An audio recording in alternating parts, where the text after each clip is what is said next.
उत्तराखंड के मदरसों में करीब 117 मदरसे हैं जिनमें अब संस्कृत पढ़ाई जाएगी। एनसीईआरटी का बाकायदा सिलेबस होगा, पाठ्यक्रम होगा और संस्कृत पढ़ाने के पीछे का मकसद ये है कि तमाम भाषाओं को प्रमोट किया जाए और उन भाषाओं से जो मदरसे में बच्चे पढ़ रहे हैं उनको भी उसे पढ़ाया जाए। इसको लेकर के वक्फ बोर्ड बाकायदा तैयार है और उनकी तरफ से बयान भी इस पर आया। सलीम इंजीनियर साहब क्या सोचते हैं इसके बारे में, इनसे बातचीत करते हैं। सर, इस तरह की बात सामने आ रही है कि मदरसों में भी अब जो है उत्तराखंड के संस्कृत पढ़ाई जाएगी, क्या सोचते हैं आप इसको लेकर? देखिए, हमारे मुल्क की जो एजुकेशनल पॉलिसी है, तो उस पॉलिसी में भी ये बात रखी गई है कि भारत देश में जितनी भाषाएं हैं, चाहे वो रीजनल लैंग्वेज हों या प्राचीन भाषाएं हों, उनको प्रमोट किया जाएगा। वो भाषाएं आपकी रीजनल में तेलुगु है, तमिल है, दूसरी भाषाएं हैं। पुरानी भाषाओं में संस्कृत भाषा है, पारसी ये वो है, प्राकृत भाषा है। अरबी और फ़ारसी भी यहाँ पर एक ज़माने तक रही है। उर्दू यहाँ बोली जाती है। तो पॉलिसी में तो साफ कहा गया है कि सारी भाषाओं को प्रमोट किया जाएगा और सारी भाषाओं को बराबर मौका दिया जाएगा। लेकिन अगर आप किसी एक भाषा को थोपना चाहते हैं तो ये संविधान के भी खिलाफ़ है और हमारी एजुकेशन पॉलिसी के भी खिलाफ़ है। आप ये लोगों पर छोड़िए, मदरसों पर छोड़िए, और जो मदरसे जो भाषा पढ़ना चाहते हैं, जो स्कूल जो भाषाएं पढ़ना चाहते हैं, उनको पढ़ने का पूरा मौका दीजिए, उनके लिए साधन जुटाइए। अगर कोई मदरसा अपनी मर्ज़ी से संस्कृत या प्राकृत या तेलुगु, तमिल जो भी पढ़ाना चाहता है, उसको अगर वो वक्फ बोर्ड के मदरसे हैं तो सरकार को चाहिए कि वो उनको सहायता दे। लेकिन आप किसी एक भाषा को थोप कर कोई विशेष संदेश देना चाहते हैं और दूसरी भाषाओं के साथ आप एक सौतेला व्यवहार करते हैं, तो ये मुझे लगता है कि भारत की जो मूल भावना है और संविधान की जो मूल भावना है उसके खिलाफ है।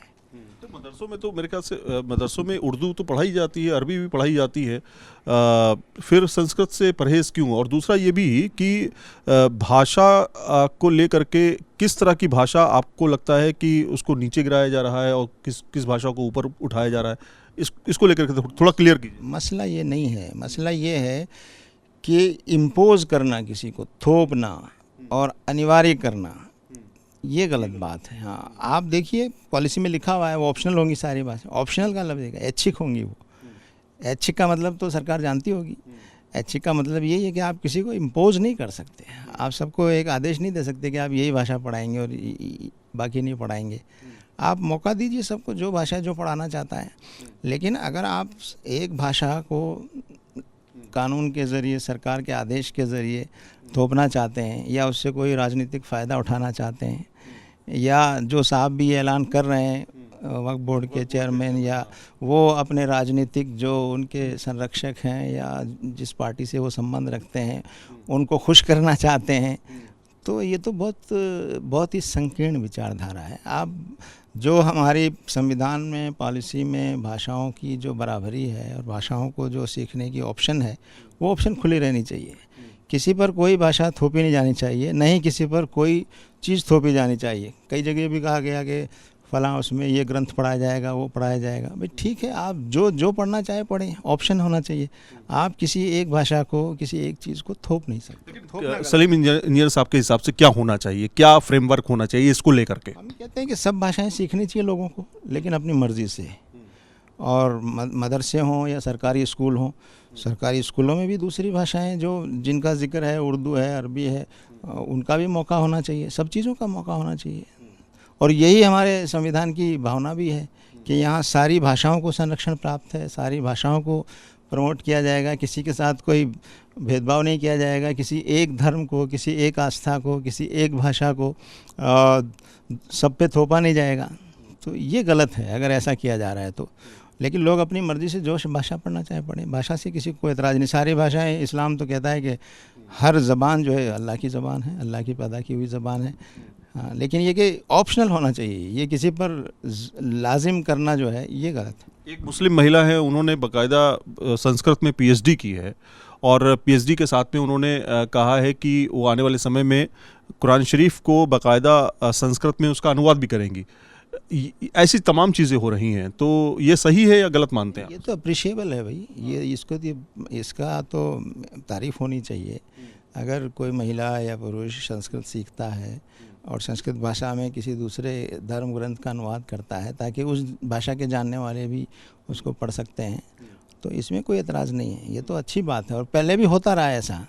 पहले भारत के ग्रंथ जो हैं वो अरबी में, उर्दू में ट्रांसलेट होते रहे हैं, दूसरे होते रहे हैं। अभी भी कुरान भी बहुत सी भाषाओं में ट्रांसलेट है। दुनिया की कोई भाषा ऐसी नहीं है, जीवित भाषाएं जितनी भी हैं दुनिया में। अब संस्कृत भाषा तो एक बहुत प्राकृतिक प्राचीन भाषा है और अब वो लिविंग लैंग्वेज भी नहीं है, लेकिन आप उसको एक ख़ास धर्म या संस्कृति से जोड़कर उसको थोप कर एक मैसेज देना चाहते हो, बिल्कुल गलत बात। ये मतलब आपको लग रहा है ये थोपा जा रहा है कुल मिलाकर? बिल्कुल नहीं, आदेश देने का मतलब थोपना ही होता है। पढ़ाई जाएगी से क्या मतलब है, यानी आदेश है ये तो पढ़ाई जा सकती है, सारी भाषाएं ऑप्शन हैं। आपकी पॉलिसी ये कह रही है कि इन सब भाषाओं को प्रमोशन होना चाहिए, सब भाषाओं के सीखने, पढ़ने, बढ़ने का मौका मिलना। जमात इस्लामी हिंद इसको ठीक नहीं मानती है?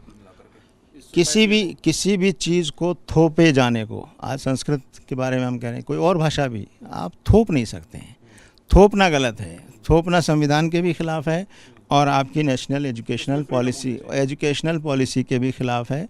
और ये बहुत संकीर्ण बात है कि आप राजनीतिक फ़ायदे के लिए इस तरह की चीज़ों को करके एक माहौल पैदा करें, ये और भी गलत बात है। सवाल ये भी है इंजीनियर साहब कि एक भाषा से राजनीति का क्या ताल्लुक? सिर्फ एक भाषा का जिक्र क्यों आ रहा है? इस देश में क्या एक ही भाषा है? इस देश में क्या एक ही भाषा है? इस देश में तो कितनी दर्जनों भाषाएं हैं, एक भाषा का ये जिक्र क्यों आ रहा है? ये सवाल है।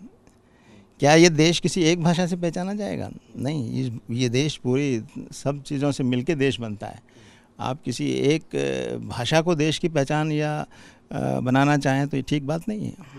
ठीक है, तो कुल मिलाकर के इस मामले को लेकर के फिर से एक गर्मा गर्मी शुरू हो चुकी है, लेकिन स्वतंत्रता है, जिसको कोई भाषा सीखनी है वो सीख सकता है, उससे किसी को परहेज नहीं है। वीडियो जर्नलिस्ट मुकेश कुमार के साथ सैयद आमिर हुसैन, न्यूज़ नेशन, दिल्ली।